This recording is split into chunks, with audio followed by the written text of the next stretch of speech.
Hello guys, SKV ഇൻസൈറ്റ്സിന്റെ പുതിയ വീഡിയോയിലേക്ക് എല്ലാവർക്കും സ്വാഗതം. രേഖാചിത്രം.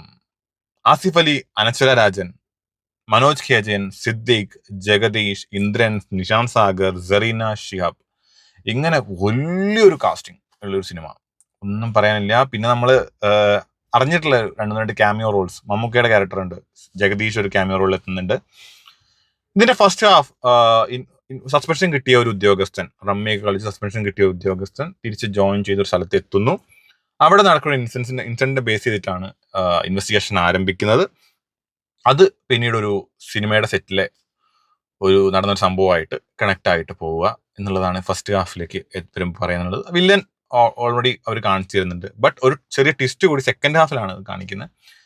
ഫസ്റ്റ് ഹാഫിൽ ഇങ്ങനെയാണ് ക്യാരക്ടേഴ്സ് എല്ലാം ബിൽഡ് ചെയ്തിട്ട് ആ ഇൻവെസ്റ്റിഗേഷൻ ചെയ്യുന്നു. ആള് അനുഭവിക്കുന്ന ആ ഒരു സ്ട്രെസ്, അതായത് ഓൾറെഡി സസ്പെൻഷൻ കിട്ടിയാണല്ലോ വന്നത്, അതും ഒരു മോശമായിട്ടൊരു ഇത് റമ്മി കളിച്ച് സസ്പെൻഷൻ കിട്ടിയ, അതുകൊണ്ട് അതിന്റെ രീതിയിലൊരു ഇൻസൾട്ടിങ് ഒക്കെ ആള് തിരിച്ച് ജോയിൻ ചെയ്തപ്പോൾ ഫേസ് ചെയ്യുന്നുണ്ട്. ആ ഫേസിംഗ് ഒക്കെ സഹിച്ചു പോലും ആള് നല്ല രീതിയിൽ ആ ഇൻവെസ്റ്റിഗേഷൻ കൊണ്ടുപോകുമ്പോൾ ആള് വീണ്ടും തിരിച്ചടികൾ നേടുകയാണ്.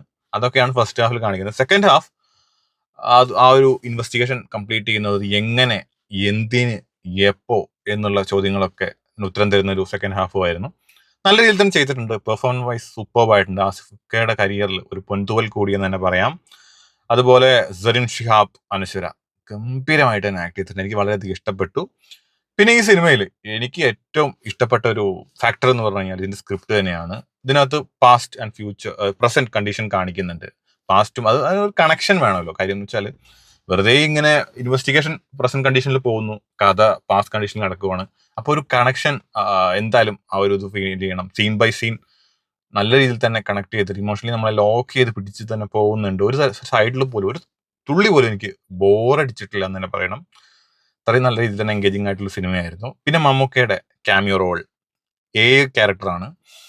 അപ്പോൾ നമുക്കറിയാം ക്യാരക്ടർ ഇന്ത്യൻ സിനിമയിൽ കൊണ്ടുവരുമ്പോൾ നമുക്ക് ഗോട്ടിലും ഞാൻ ഇന്ത്യൻ ടൂലുമാണ് ക്യാരക്ടർ സിനിമകളിൽ കണ്ടിട്ടുള്ളത്. അപ്പൊ അതിലൊക്കെ എനിക്ക് വളരെയധികം മോശമായിട്ട് തന്നെയാണ് ഫീൽ ചെയ്തിട്ടുണ്ടായിരുന്നത്. പ്രത്യേകിച്ച് ഗോട്ടില് അതിലെ ഒരു വിജയുടെ ഒരു ചെറിയ ഒരു 18 ഇയേഴ്സിന്റെ ഓൾഡ് ക്യാരക്ടർ ഉണ്ടായിരുന്നു. എനിക്ക് ഒട്ടും സാറ്റിസ്ഫൈങ് ആയിരുന്നില്ല. വളരെയധികം മോശമായിട്ടാണ് എനിക്ക് ഫീൽ ചെയ്തിട്ടുള്ളത്.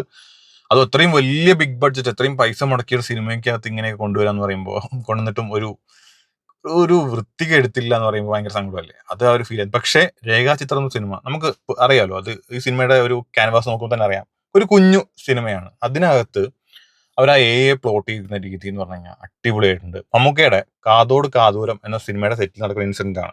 അപ്പൊ നമുക്ക് ആ സിനിമ കണ്ടവർക്ക് അറിയാൻ പറ്റും ആ ഒരു മമ്മൂക്കയുടെ ആ ഒരു ഫീച്ചർ, ഹെയർ സ്റ്റൈൽ, അതൊക്കെ അതുപോലെ തന്നെ എടുത്തു വെച്ചിട്ടുണ്ട്. അതേപോലെ സിനിമ കഴിഞ്ഞ് നമ്മുടെ സെറ്റിൽ ഉള്ളൊരു നമ്മുടെ അറിയാലോ, കൈ കണ്ടാൽ മമ്മൂക്കയുടെ കൈയും പിന്നെ ആളുടെ ഒരു ആറ്റിറ്റ്യൂഡും ഒക്കെ കണ്ടാൽ നമുക്ക് മനസ്സിലാവും. അപ്പൊ അതൊക്കെ നല്ല രീതിയിൽ കൊണ്ടുവന്നിട്ടുണ്ട് എന്നുള്ളത് തന്നെയാണ്. അങ്ങനെയാണ് സിനിമയുടെ ആ ഒരു ഫോക്ക് എന്ന് പറഞ്ഞു കഴിഞ്ഞാൽ നല്ല രീതിയിൽ തന്നെ ചെയ്തു വെച്ചിട്ടുണ്ട്. എനിക്ക് വളരെയധികം ഇഷ്ടമായി. വളരെ കാലത്തിന് ശേഷം കണ്ട ഒരു നല്ലൊരു ഇൻവെസ്റ്റിഗേഷൻ സ്റ്റോറി തന്നെ. പ്രത്യേകിച്ച് സ്റ്റോറിയുടെ സ്ക്രിപ്റ്റ് പറഞ്ഞു സ്ട്രോങ് ആണെന്ന്. അപ്പോൾ അത് എടുത്തു വെച്ചിട്ട് രാമു സുനിൽ ആൻഡ് ജോൺ മാന്ത്രികൽ ഗംഭീരമായിട്ട് തന്നെ script work, great effort and hats off. പിന്നെ മേക്കിംഗ് ജോഫിൻ ടി ചാക്കോ നമ്മുടെ പ്രീസ്റ്റിന് ശേഷം ചെയ്യുന്ന സിനിമയാണ്. പ്രീസ്റ്റ് എനിക്കൊരു ആവറേജ് ഫീൽ ചെയ്യുന്ന സിനിമയായിരുന്നു. ബട്ട് ഇത് അടിപൊളിയായിട്ട് ചെയ്തിട്ടുണ്ട്, സൂപ്പർബായിട്ടുണ്ട്. ആളുടെ ഒരു എഫേർട്ട് ഒന്നും പറയാനില്ല. 2-3 വർഷത്തിന് ശേഷമാണ് സിനിമ ചെയ്യുന്നത്. ആ ഒരു എഫേർട്ട് ഫുൾ ഇട്ടിട്ട് നല്ല രീതിയിൽ തന്നെ വന്നിട്ടുണ്ടെന്ന് തന്നെ പറയണം. ആസിഫിക്കയുടെ കരിയറിൽ ഒരു പൊൻതൂവൽ കൂടി. എന്തായാലും എല്ലാവരും തിയേറ്ററിൽ പോയി തന്നെ കാണുക. നല്ല രീതിയിൽ നിങ്ങൾക്ക് ഒരിക്കലും ബോറടിക്കാതെ കണ്ടിരിക്കാൻ പറ്റുന്ന ഒരു മികച്ച ചിത്രം തന്നെയാണ്. 2025 ഫസ്റ്റ് ഹിറ്റ് ഫ്രം മലയാളം.